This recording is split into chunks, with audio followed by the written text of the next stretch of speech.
کہ قرآن کریم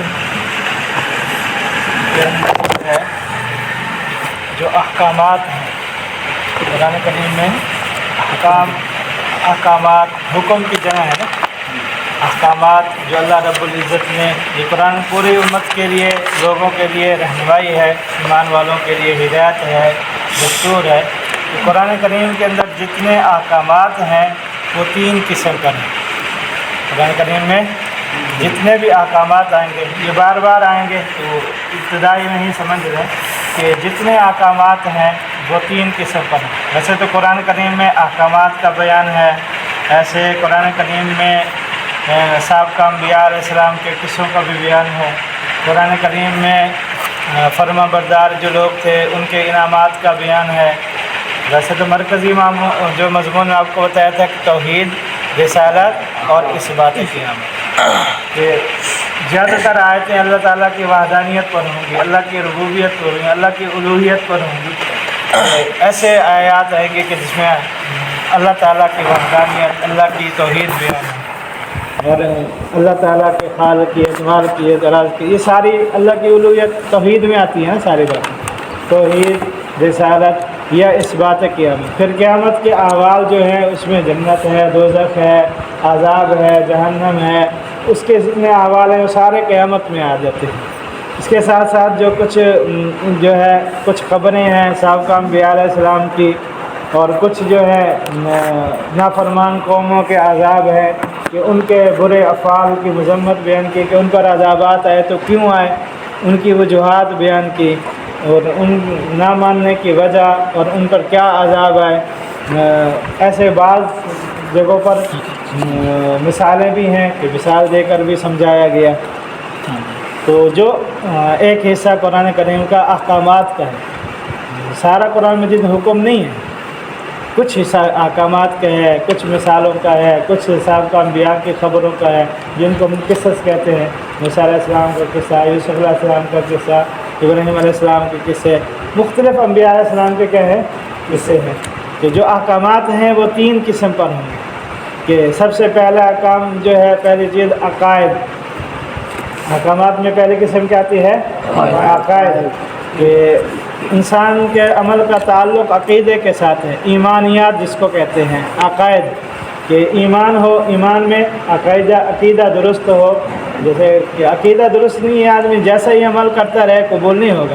مثلا من عامل صالحا من ذکر او انثی وہو مؤمن، ایمان کی قید لگائی، اور پہلی آیت میں متقین کی صفات آئی کہ الذین یؤمنون بالغیب، کہ ایمانیات۔ تو پہلی چیز ہے کہ احکامات میں ایمانیات۔ اب ایمانیات کیا ہے؟ اللہ کی ذات، اللہ کی صفات پر ایمان لانا، سابقہ انبیاء علیہ السلام پر ایمان لانا، کتابوں پر ایمان لانا، جنت پر ایمان لانا، دوزخ پر ایمان لانا، جتنی ایمانیات کے متعلق پورا ایک باب ہے، تو ان کو ہم عقائد کہتے ہیں۔ تو ویسے اصطلاح کے اندر اس کو کہا جاتا ہے علم کلام۔ کیا کہا جاتا ہے؟ علم کلام۔ علم کلام۔ اور قرآن کریم کے کئی آیات ایمانیات سے متعلق ہوں گی، جیسے الہکم الہ واحد، قل اللہم مالک الملک، یہ سارے کیا ہیں؟ ایمانیات۔ آمن الرسول بما انزل الیہ من ربہ والمؤمنون، کتنی آیات ہیں ایمانیات سے متعلق۔ تو کچھ کنہیں ہوں گے ایمانیات سے، کچھ آیات ہیں کہ دوسری چیز جو احکام کی قسم ہے، وہ احکام جو انسان کے ظاہری جسم سے متعلق ہیں، ظاہری جسم سے صادر ہوتے ہیں، ان احکامات کا بیان ہوگا۔ آنکھ، کان، ناک، پیر، پورے جسم میں سے کسی بھی اس کے ساتھ ہے یا سارے جسم سے انسان کیا کرتا ہے؟ ادا کرتا ہے۔ جیسے نماز ہے، روزہ ہے، حج ہے۔ اور نماز ہے تو انسان جسم کے ساتھ ادا کرتا ہے، حج ہے، زکوٰۃ ہے، ایسے جہاد ہے، تبلیغ ہے، جتنے احکامات ہیں جو انسان اپنے جسم کے ساتھ ادا کرتا ہے ان کو کیا کہا جاتا ہے؟ فقہ۔ ان کو کیا جاتا ہے؟ فقہ، کہ احکامات کا ایک مجموعہ ہے جو اعمال ہے، ان سب کو کہا جاتا ہے افعال ظاہرہ سے متعلق جتنے اعمال ہیں۔ تو اس پر بھی ایک الگ پوری ایک بحث ہے۔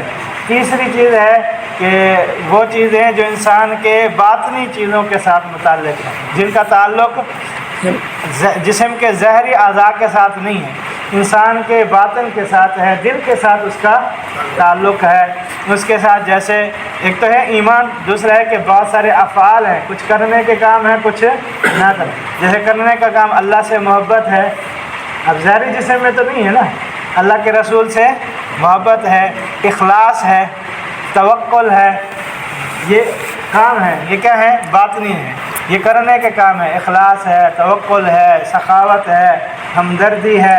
یہ ہمدردی کا ہے؟ باطنی ہے، کہ یہ اندر سے جن چیزوں کا تعلق ہو، ظاہری انسان کے جسم کے ساتھ نہ ہو، تو ایسے۔ اور بعض چیزیں ایسی ہیں جن سے روکا بھی گیا، جیسے کرنے کے کاموں میں بہت سارے کام کرنے کے، نماز، روزہ، حج، زکوٰۃ وغیرہ، اخلاقیات، یہ سارے ان کے کرنے کے کام ہیں۔ انہی میں سے بعض جسم کے ساتھ متعلق ہیں جن سے نہ کرنا بھی ہے، روکا بھی گیا ہے۔ بدنگاہی، جھوٹ زبان سے بولتا ہے نا، منع ہے، بدنگاہی ہے، معاملات کی خرابی ہے، بہت ساری چیز کرنے کی ہوں یا نہ کرنے کی ہوں، وہ سارے احکام ہی ہیں۔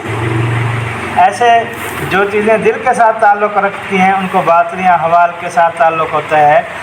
ریا ہے، تکبر ہے، حسد ہے، کینہ ہے، بغض ہے، یہ سارے کیا ہیں؟ باطنی احوال ہیں۔ تو یہ پورے بعض اوقات تو کسی آیت میں صرف پہلی چیز کا بیان ہوگا، عقائد کا، کسی آیت میں کس کا بیان ہوگا؟ عقائد کا۔ بعض دفعہ کہیں ہوگا دونوں چیزوں کو ہوگا، عقائد کا بھی ہوگا اور عمل کا بھی ہوگا، عقائد کا بھی ہوگا، عمل کا۔ جیسے الذین یؤمنون بالغیب ویقیمون الصلاۃ، اب اس آیت میں کیا ہو گیا؟ دونوں چیزوں کا ذکر ہے۔ یہ بات آپ کو سمجھ میں آ گئی نا کہ آیات میں احکام جہاں پر آئیں گے تو تین طرح کے احکام ہوں گے، عقائد کے ساتھ تعلق رکھتے ہوں گے، یا عبادات کے ساتھ، ہم اس کو تعبیر کریں عبادات کے ساتھ تعلق رکھتے ہوں گے، یا باطنی احوال کے ساتھ تعلق رکھتے ہوں گے۔ جیسے سورہ عصر ہے، سورہ عصر ہے نا، اس میں تینوں ایک ہی سورت کے اندر بیان ہو چکے ہیں کہ والعصر ان الانسان لفی خسر الا الذین آمنوا۔ اس میں کس چیز کا بیان ہے؟ آمنو، عقائد کا بیان ہے، ایمان کا بیان ہے، اور عملوا الصالحات اعمال کا بیان ہے، یعنی دونوں چیزیں بیان ہیں۔ وتواصوا بالحق وتواصوا بالصبر۔ اب صبر کا تعلق کس کے ساتھ ہے؟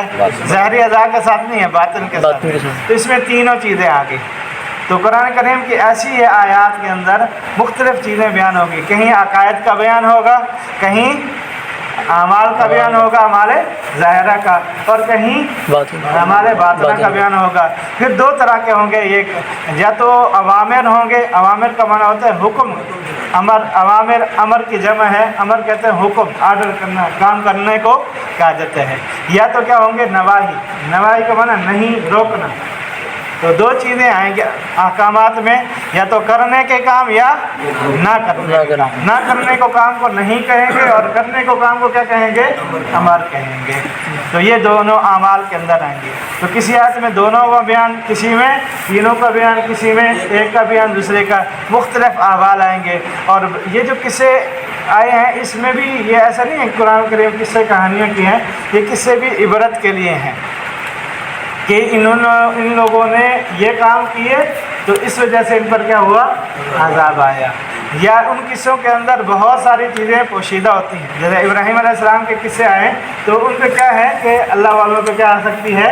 آزمائش آ سکتی ہے، مصائب آ سکتی ہیں، پریشانیاں آ سکتی ہیں، اللہ کے راستے میں تکلیفیں آ سکتی ہیں، تو اس کے اوپر کیا کرنا ہے؟ آگے حکم ہے صبر کرنا ہے۔ اللہ آزمائش لیتے ہیں، آزمائش میں مبتلا آ جائے تو اس میں کیا کرنا ہے؟ جیسے انبیاء علیہ السلام نے کیا ویسا ہے ایمان والے نے کرنا ہے کہ ان کے راستے کے اوپر چلنا ہے، تو ان جیسے پھر صبر بھی کرے گا، ہمت بھی کرے، اس کے اوپر کیا ہے؟ اپنا عمل کے اوپر پیرامند بھی رہے، پھر کامیاب ہوگا۔ تو یہ بات سمجھ میں آ گئی آپ کو؟ یہ ابتدائی بات ہے کہ یہ ہر جگہ آپ کو کام آئے گی۔ دوسرا فاتحہ سے متعلق تقریباً ہم نے تشریح پڑھ لی تھی کہ فاتحہ سے متعلق ایک دو باتیں رہ گئی تھی کہ فاتحہ کہ جب ختم ہو جائے تو فاتحہ کے آخر میں آمین کہنا، فاتحہ کے آخر میں آمین کہنا یہ مسنون ہے۔ آمین کہنا مسنون کا مطلب کیا ہوتا ہے؟ سنت ہے، یعنی آپ علیہ السلام سے سنت ہے، قولی بھی ہے، فعلی بھی۔ قولی کس کو کہتے ہیں؟ ایک حدیث ہوتی ہے قولی اور ایک حدیث ہوتی ہے فعلی۔ حدیث کی بھی دو قسمیں، قولی ہے کہ آپ نے حکم دیا ہو، کرنے کا حکم دیا ہو، اور فعلی ہے کہ آپ نے اس کا حکم تو نہیں دیا، کر کے دکھلایا۔ جو کر کے دکھلایا وہ بھی کرنا ہے، جس کا حکم بھی دیا وہ بھی کرنا ہے۔ تو اس میں قولی بھی ہے اور فعلی بھی ہے کہ آپ نے آمین بھی کہی، اور آپ علیہ السلام نے نماز سکھلائی تو جب فرمایا کہ جب آپ امام پڑھ لے سورہ فاتحہ پوری پڑھ لے تو مقتدی تم لوگ کو قولو آمین، تو تم کیا کہو؟ آمین۔ تو آمین کہنا یہ سنت ہے، چاہے آپ نماز کے اندر فاتحہ پڑھیں یا نماز کے علاوہ، جب بھی پڑھیں۔ فاتحہ کیا ہے؟ پیچھے ہم نے اس کے مضمون سے ہمیں واضح ہو گیا کہ فاتحہ کیا ہے؟ دعا ہے۔ تو دعا کے اوپر کیا کرنا چاہیے؟ آمین۔ آمین کا مطلب یہ ہے کہ آمین اس کا یہ اسم فعل بمعنی استجب کے، اسم فعل ہے، اس کا معنی ہوتا ہے استجب کے معنی مطلب ہے کہ یہ جو میں نے دعا کی ہے آپ اس کو قبول کر لیجئے، اسم فعل بمعنی استجب۔ آمین کا مطلب یہ ہے، معنی یہ ہے کہ جو میں نے دعا مانگی، ہدایت مانگی، صراط مستقیم مانگا، اس دعا مانگی تو یہ دعا کو کیا کر لیجئے؟ قبول کر لیجئے۔